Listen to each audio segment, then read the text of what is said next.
ఇంత ప్రేమ సమాధానములు అనుభవించినా నాలోని ప్రాచీన పాప స్వభావం నన్ను మరలా దేవునికి దూరంగా తీసుకొని పోవాలని ప్రయత్నిస్తున్నది.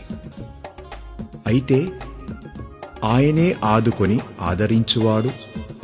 శోధన బాధలలో ఆయనే ఆశ్రయదుర్గము.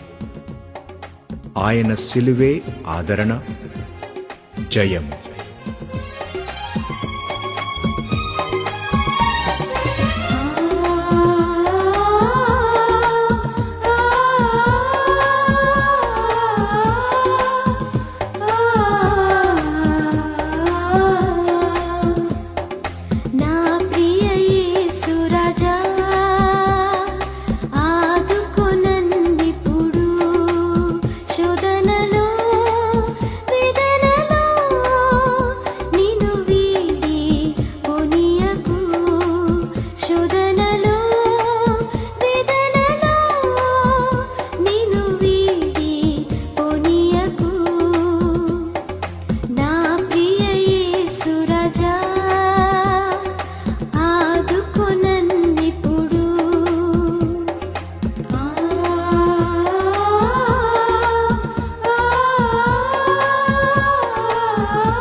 ఆదరించు ఆదరించు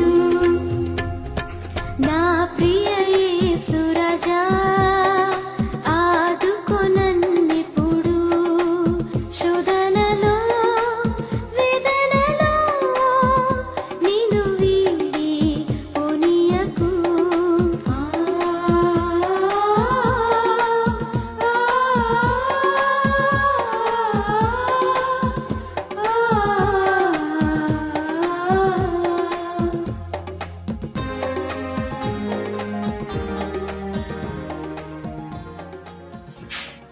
క్రీస్తునందు ప్రియులారా, ఈ సమయంలో ప్రార్థన చేసుకొని దేవుని యొక్క వాక్యాన్ని మనం విందాం. ప్రేమ కలిగిన తండ్రి, జీవాధిపతి, పరిశుద్ధుడు అయిన దేవా, మీ ఘనమైన నామమును బట్టి మీ వందనములు, స్తుతులు, స్తోత్రములు చెల్లిస్తూ ఉన్నాం. వాక్యమైన దేవుడవు, ఈ సమయంలో ప్రభువా మీ దాసుని ద్వారా మీ వాక్యమును మాకు అందించండి. మమ్మల్ని మీరు బలపరచండి, మా విశ్వాసమును బలపరచండి, మమ్మల్ని మీలో స్థిరపరచండి. ఈ లోకంలో జీవించినంత కాలం ప్రభువా మీకు సమీపంగా జీవించడానికి, మీ కృపలో బలపడటానికి మాకు సహాయం చేయమని, మీ వాక్యము ద్వారా మమ్మల్ని ఆదరించమని కృతజ్ఞతాస్తుతులు మీకు సమర్పిస్తూ మా రక్షకుడు, మా ప్రభు అయిన యేసుక్రీస్తు నామమును బట్టి ప్రార్థించి వేడుకుంటున్నాము తండ్రి, ఆమేన్. ప్రియులారా, ఈ సమయంలో మనము దేవుని వాక్యాన్ని విందాం. మన ప్రియులు ఆశీర్వాదం అన్నగారు అందించిన వర్తమానాల్లో ఓ చిన్న భాగాన్ని మనం విందాం, ఆత్మీయంగా మేలు పొందుదాం.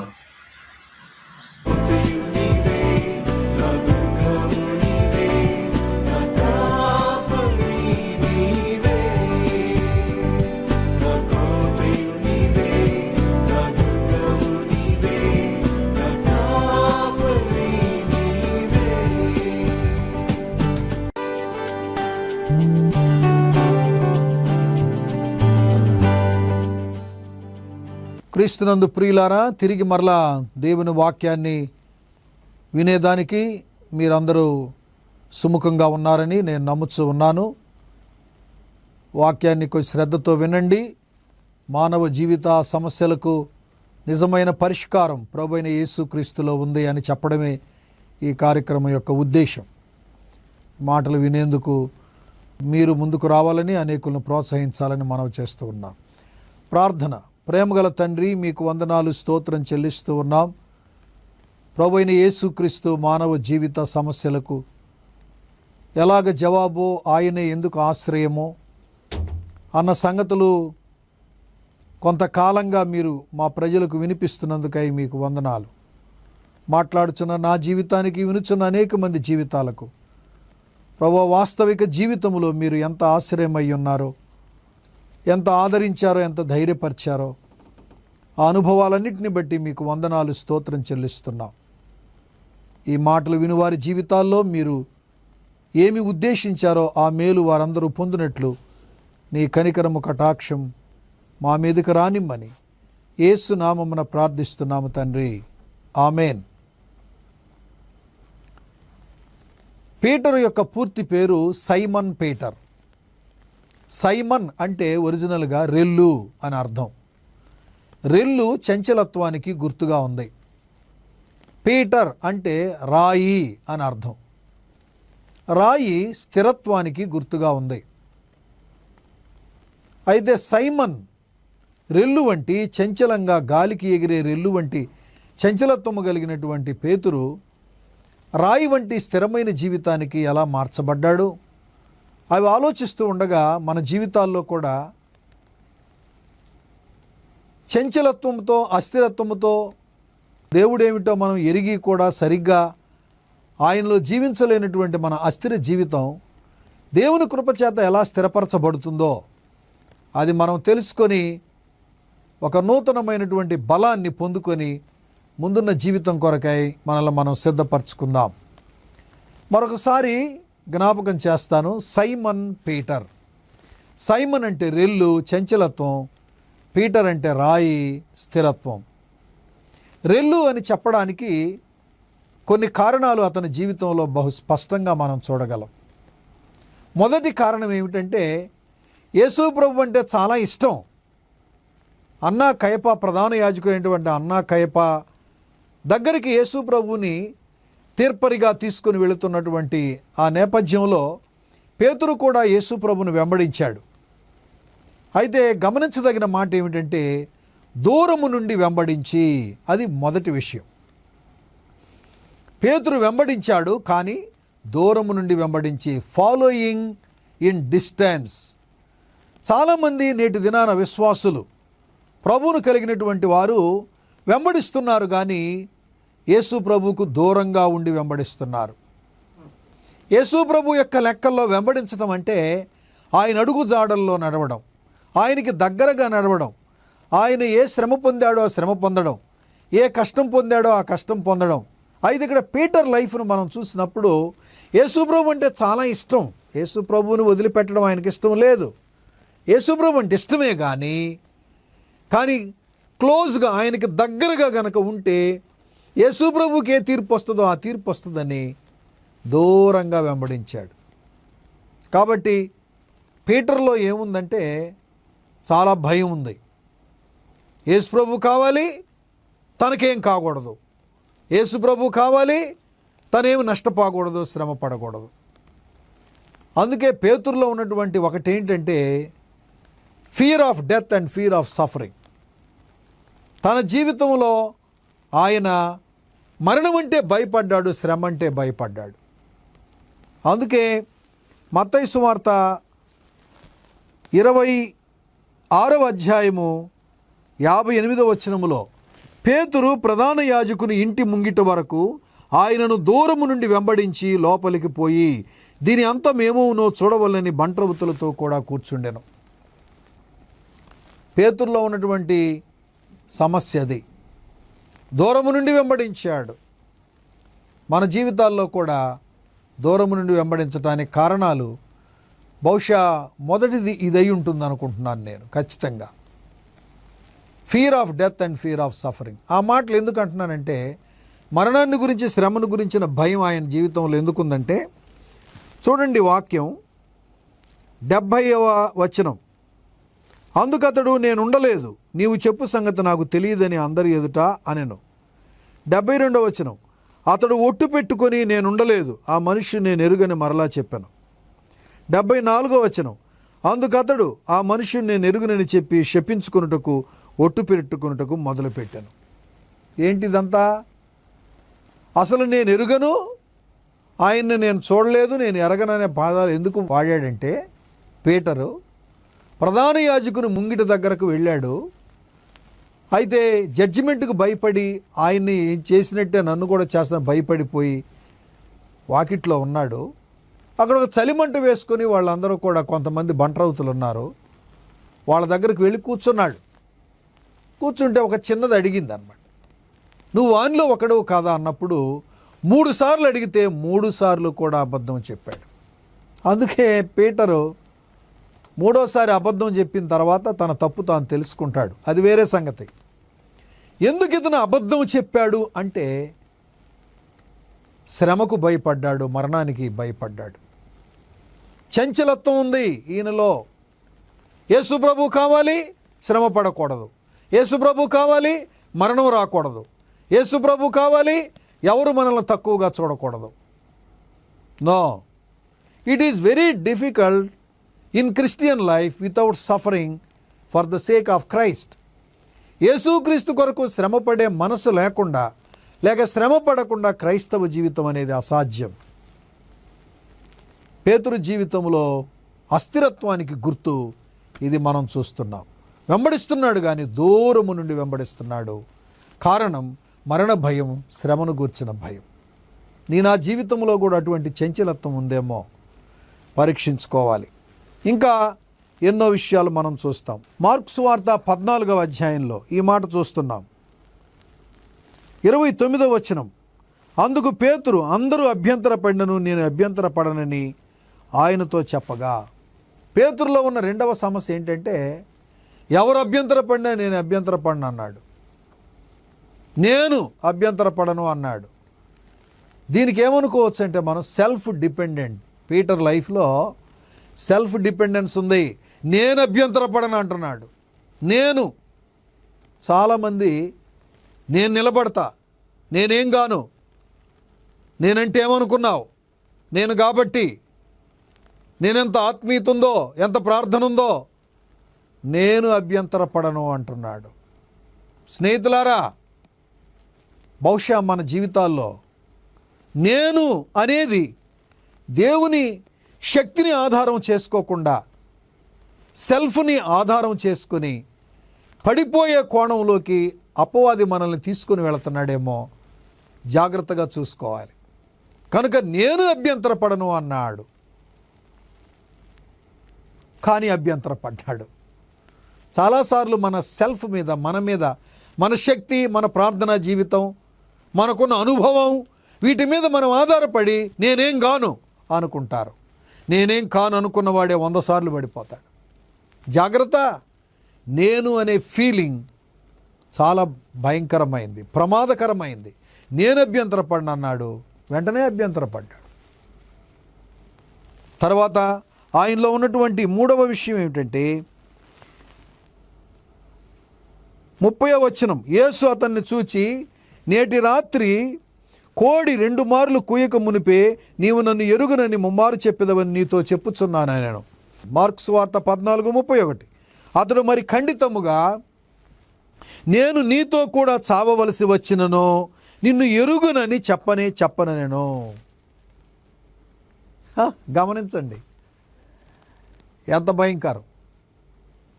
కాబట్టి నేను ఎవరు చెప్పినా నేను మాత్రం ఎరగనని చెప్పనయ్యా అన్నాడు. It is an emotional expression.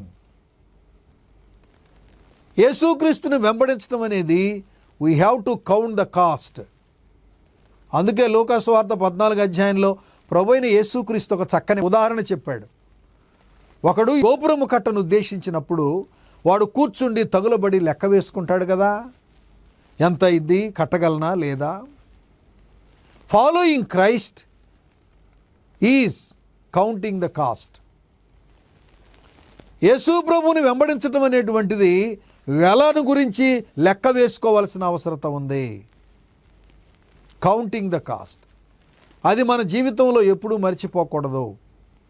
అదేమీ లేకుండా కొన్నిసార్లు పీటర్ లాగానే మనం కూడా ఏమనుకుంటామంటే, నేను ఎరగనన్నయ్యా, ఎవరు విడిచిపెట్టినా విడిచిపెట్టనయ్యా, నిన్నే కలిగి ఉంటాను లేక వెంబడిస్తానని చాలాసార్లు ఎమోషనల్ డెసిషన్స్ తీసుకుంటాం. మనం ఉద్రేకపూరితమైన తీర్మానాలు చేసుకుంటాం, డామును పడిపోతాం. ఎమోషనల్ డెసిషన్స్ ఎప్పుడైనా ఫెయిల్ అయిపోతాయి. యేసు ప్రభుని వెంబడించడం అనేది వెల చెల్లించటంతో కూడినది. వెల చెల్లించకుండా యేసు ప్రభుని వెంబడించడం అనేది అసాధ్యమైన సంగతి. కనుక వెలను గురించి లెక్క వేసుకోవాలి, వెల చెల్లించడానికి ఇష్టపడాలి. అవన్నీ ఏమీ లేకుండా without counting the cost he expressing that he can stand for the lord. దేవుని కొరకు నిలబడతానన్నాడు. అది చాలా కష్టమైన సంగతి. వెంటనే ముమ్మారు కోడి కూసింది. యేసు ప్రభు చెప్పిన మాట అక్షరాల నెరవేరింది. ఎందుకు పేతురు అభ్యంతరపడినంటావు? నీ ఫ్యూచర్ నాకు తెలుసు, నీ మనస్తత్వం నాకు తెలుసు, నీ చంచలత్వం నాకు తెలుసు, నువ్వు రెల్లు వంటి వాడవు. I know your capacity and ability. How far you can stand for me and for my truth. నా సత్యం కొరకు, నా కొరకు నువ్వు ఎలా నిలబడతావు నాకు తెలుసు అన్నాడు. ముమ్మారు కోడి కోయికు మునుపు అబద్ధం ఆడతావన్నాడు. అబద్ధం ఆడనే ఆడాడు. ఒకటి, దూరం నుండి వెంబడించాడు, శ్రమకు మరణానికి భయపడి అబద్ధము చెప్పాడు. మూడవదిగా ఆయన నేను సెల్ఫ్ డిపెండెంట్గా ఉన్నాడు. నాలుగవదిగా ఎమోషనల్ ఎక్స్ప్రెషన్, ఉద్రేకపూరితమైనటువంటి తీర్మానాలు చేసినవాడుగా మనం చూస్తూ ఉన్నాం.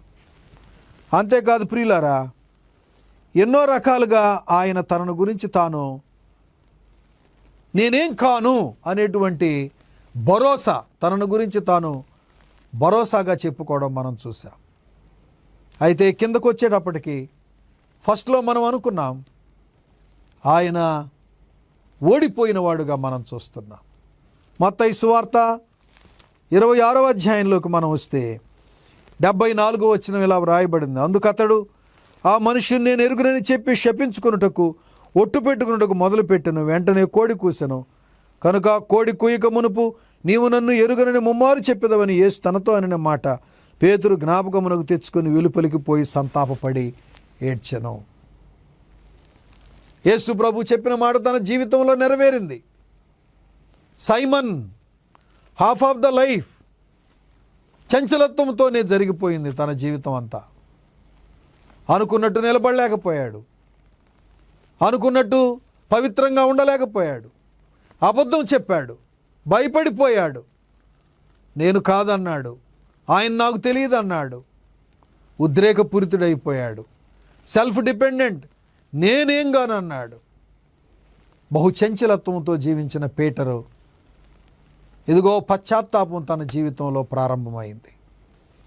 తన భవిష్యత్తును ఎరిగి ముందుగా ప్రభు చెప్పిన మాట నెరవేరడం చూసి అతని పశ్చాత్తాపడిపోయాడు.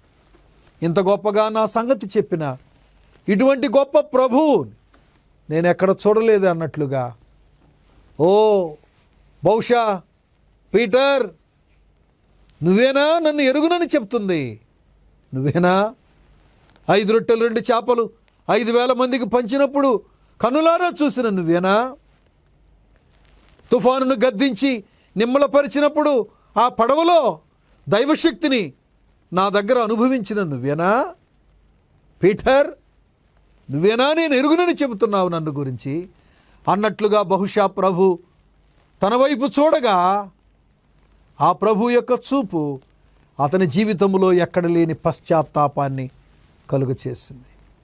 అయ్యో ఎంత ఘోరమైన వ్యక్తిని, ఎంత దుర్మార్గుని, ఎంత కృతజ్ఞత లేని వాడిని, నా ప్రభువుతో ఎన్ని అనుభవాలుండి కూడా నేనెందుకు ఇలా బుద్ధిహీనంగా రాంగ్ కన్ఫెషన్, తప్పుడు ఒప్పుకోలు చేశాను నేను అని ఒప్పుకొని ఎప్పుడైతే పశ్చాత్తాపడ్డాడో the repentance is the turning point in the Peter's life. ప్రతి ఒక్కరి జీవితంలో పశ్చాత్తాపం అనేటువంటిది టర్నింగ్ పాయింట్. ఆ జీవితాన్ని ఒక మలుపు తిప్పేది ఏంటంటే మానవ జీవితంలో పశ్చాత్తాపమే ప్రియులారా. పేతురు పశ్చాత్తాపడ్డాడు. అంతేకాదు పేతురు జీవితంలో మరొక జరిగింది. ప్రభువైన యేసుక్రీస్తు ఈ లోకం నుంచి వెళ్ళిపోయిన తర్వాత అపొస్తలుల కార్యములు 2వ అధ్యాయంలో పరిశుద్ధాత్మ కొరకై కనిపెట్టిన 12 మంది శిష్యుల్లో పేతురు ఉన్నాడు. అపొస్తలుల కార్యములు మనం చూస్తూ ఉన్నాం. గమనించండి, 1వ అధ్యాయం 13వ వచనం. వారు పట్టణములో ప్రవేశించి తాము బస చేయుచున్న మేడగదిలోనికి ఎక్కిపోయిరి. వారెవరనగా పేతురు, యోహాను, యాకోబు, ఆంద్రేయ. ఫస్ట్ లిస్టులో పేతురు ఉన్నాడు. పరిశుద్ధాత్మ దేవుని గురించి యేసుక్రీస్తు ప్రభు వాగ్దానం చేశాడు. దాని కొరకై కనిపెట్టేటువంటి 12 మంది శిష్యుల్లో పీటర్ లిస్ట్లో ఫస్ట్ ఉన్నాడు. Peter is waiting for the power of the Holy Spirit. Peter జీవితంలో మారు మనసు పశ్చాత్తాపం వచ్చింది. తన చంచలత్వాన్ని గురించి పశ్చాత్తాపడ్డాడు. రెండవదిగా అతడు పరిశుద్ధాత్మ శక్తి కొరకు ఎదురు చూసిన వాడుగా ఉన్నాడు. ఫలితంగా అతని జీవితంలో అద్భుతమైన కార్యాలు జరిగినాయి. నంబర్ 1 అదేమిటంటే 2వ అధ్యాయం 40వ వచనం అపొస్తలుల కార్యములు. ఇంకను అనేక విధములైన మాటలతో సాక్ష్యమిచ్చి మీరు మూర్ఖులకు ఈ తరము వారికి వేరే రక్షణ పొందుడని వారిని హెచ్చరించెను. కాబట్టి అతని వాక్యం అంగీకరించిన వారు బాప్తిస్మం పొందిరి. ఆ దినమందు ఇంచుమించు 3,000 మంది చేర్చబడిరి. Peter he became soul winner. అతడు ఆత్మలను రక్షించేవాడైపోయాడు. దేవునికి స్తోత్రం. పిరికివాడు, చంచలుడు, అస్థిరుడు, దేవుని బిడలారా, హీ బికేమ్ సోల్ విన్నర్. ఒక్క మెసేజ్కి 3,000 మంది రక్షణ పొందారు. 30 సంవత్సరాల నుంచి సేవ చేస్తున్నా 30 మందిని శాంతంగా రక్షించలేని బతుకుపోయాం మన బతుకు. ఒక్క మెసేజ్కి 3,000 మంది రక్షించబడ్డారు. ఆనాటి ప్రభావం ఈనాటి ప్రభావానికి ఎంత తేడా ఉందో చూడండి. ఒకవేళ అపొస్తలుల కార్యాల్లో అపొస్తలుడైనటువంటి పేతురు వంటి నిజమైన మారు మనసు పరిశుద్ధాత్మ శక్తి చేత నింపబడిన అనుభవాలు ఈరోజు నిజంగా ఉండి ఉంటే మనం ఎందుకు ప్రభావితం చేయలేకపోతున్నాం? పరీక్షించుకోవాల్సిన అవసరత ఎంతైనా ఉంది. దేవుని బిడ్డలారా, ప్లీజ్ ఆలోచిద్దాం. చంచలుడే, అస్థిరుడే, బలహీనుడే, అబద్ధికుడే తన జీవితంలో నిజమైన మారు మనసు, repentance and waiting for the Holy Spirit, the power of the Holy Spirit made him turn. అతన్ని తన కోణాన్ని మార్చివేసింది. మలుపు తిరిగింది తన జీవితంలో. ఆత్మల సంపాదకుడయ్యాడు. నంబర్ 1. నంబర్ 2, అతని జీవితంలో 3వ అధ్యాయం 5వ వచనం. వాడు వారి యొద్ద ఏమైనా దొరుకునని కనిపెట్టుచు వారి యందు లక్ష్యం. అంతటా పేతురు, వెండి బంగారములు మా యొద్ద లేవు గాని నాకు కలిగినదే నీకు ఇచ్చుచున్నాను. నజరేయుడైన యేసుక్రీస్తు నామమున లేచి నడవమన్నాడు. ఫెయిత్, గొప్ప విశ్వాసం అతని జీవితంలో ఎక్సర్సైజ్ చేశాడు. పిరికోడండి, చంపేస్తాను భయపడ్డవాడు, శ్రమకు భయపడ్డవాడు ఏమంటున్నాడు? నజరేయుడైన యేసు నామమున లే, ఆజ్ఞ ఇచ్చాడు. విశ్వాస వీరుడయ్యాడు పేతురు. దేవుని బిడలారా, మనకు అటువంటి విశ్వాసం ఉందా? ఇతరుల సమస్యలకు పరిష్కారం ఇవ్వగలిగినంత విశ్వాసం మన జీవితంలో ఉందా? అంతేకాదు, 3వదిగా అతని జీవితంలో ధైర్యం మనం చూస్తూ ఉన్నాం. అపొస్తలుల కార్యములు 4వ అధ్యాయం 13వ వచనం. వారు పేతురు యోహానుల ధైర్యమును చూచినప్పుడు వారు విద్య లేని పామరులను గ్రహించి ఆశ్చర్యపడి వారు యేసుతో కూడా ఉండిన వారిని గుర్తించిరి. ధైర్యం.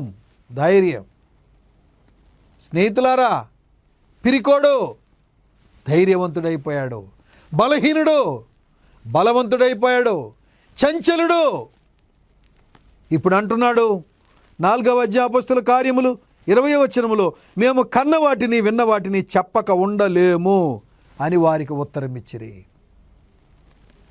కొట్టి బెదిరించి వారిని వదిలిపెడితే, పేతురు యోహానులే, మేము కన్న వాటిని విన్న వాటిని చెప్పకుండా ఉండలేం. పేతురు యోహానుల ధైర్యమును వారు చూచినప్పుడు, విద్యలేని పామరులే, but they have great boldness to stand for the truth, for the sake of the gospel.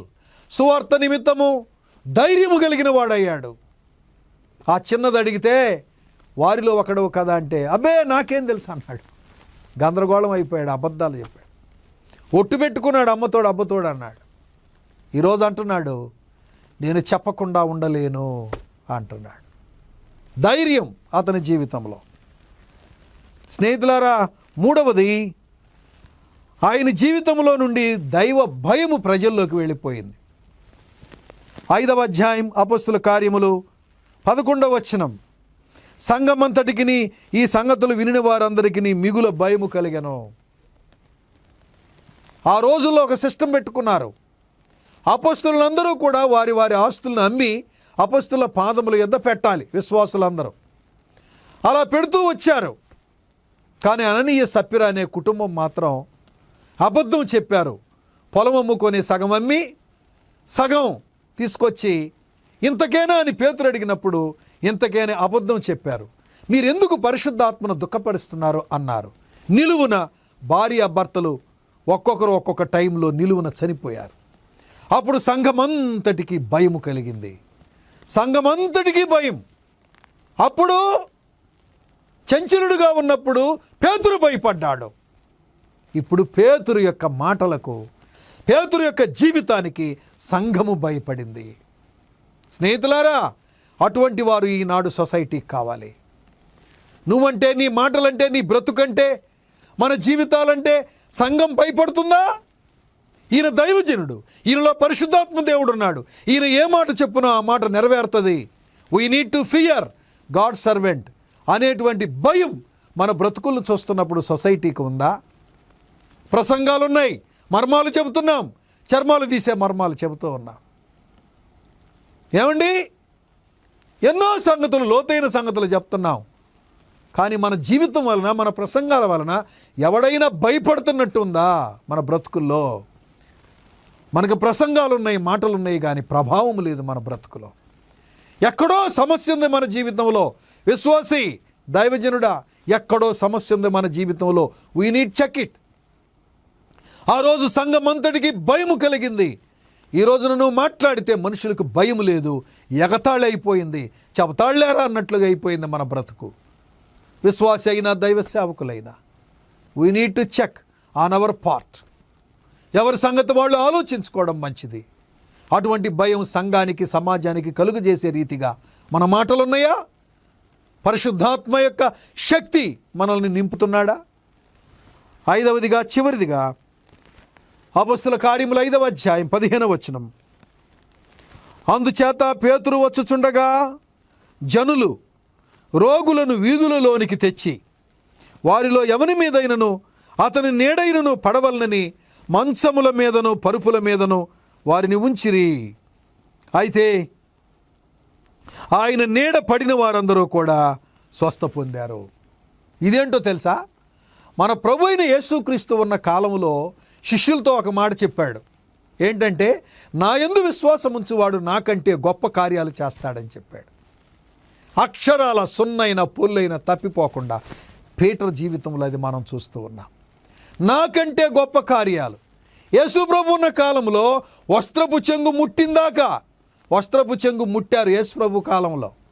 ఇప్పుడు పీటర్ జీవితంలో పీటర్ యొక్క నీడబడితే మనుషులు స్వస్థత పొందారు. నాకంటే గొప్ప కార్యాలు మీరు చేస్తారన్నమాట సున్నైన పొల్లైన తప్పిపోకుండా పీటర్ జీవితంలో నెరవేరు. స్నేహితులారా, మంచి దేవుడు, దయగల దేవుడు, అందుబాటులో ఉంటే వాడుకోవడానికి ఇష్టపడే దేవుడు. నిజమైన పశ్చాత్తాపము నీ జీవితంలో దేవుడు చూడగలిగిన నాడు, పరిశుద్ధాత్మ దేవుడు సహాయం చేయకుండా నేనేమి చెయ్యలేను అని నువ్వు గ్రహించగలిగిన నాడు, పిరికివాడైన పేతురుని ధైర్యవంతుడుగా చేశాడే, నిన్ను కూడా అలాగే చేస్తాడు. సువార్త నిమిత్తం, ప్రభువు నిమిత్తం ధైర్యము కలిగి బ్రతికాడే, నిన్ను కూడా అలాగే చేస్తాడు. చంచలత్వం ఉందని బాధపడుతున్నావా? అస్థిరత్వం ఉందని బాధపడుతున్నావా? సైమన్ పీటర్, సీమోను పేతురు. స్నేహితులారా, సైమన్ అంటే రెల్లు, చంచలత్వం ఉంది తన జీవితం అంతా. నేను అన్నాడు, ఇమోషనల్గా మాట్లాడాడు, భయపడ్డాడు మరణానికి శ్రమకు భయపడి గురువుని గురించి అబద్ధాలు చెప్పాడు. అయినా తన జీవితంలో ప్రభు యొక్క ముఖాన్ని చూసినప్పుడు, ఆయన మాటలు గుర్తొచ్చినప్పుడు, లోతైన పశ్చాత్తాపం తన జీవితంలో కలిగినప్పుడు, ముందున్న జీవితము కంటే గంభీరమైన జీవితం, అద్భుతమైన జీవితం పేతురు జీవితంలో మనం చూస్తున్నాం. నిన్నలా చేయడా అమ్మా, నిన్నలా చేయడా సహోదరుడా, సహోదరి, తోటి దైవజనుడా? ప్రయత్నం చేయి, పశ్చాత్తాపడు, ప్రభు వైపు చూద్దాం. పరిశుద్ధాత్మ కొరకు, ఆయన శక్తి కొరకు మనలో తన ఆత్మచేత మనల్ని ముద్రించాడే, ఆ పరిశుద్ధాత్మ శక్తి కొరకై ప్రార్థనలో కనిపెడదాం.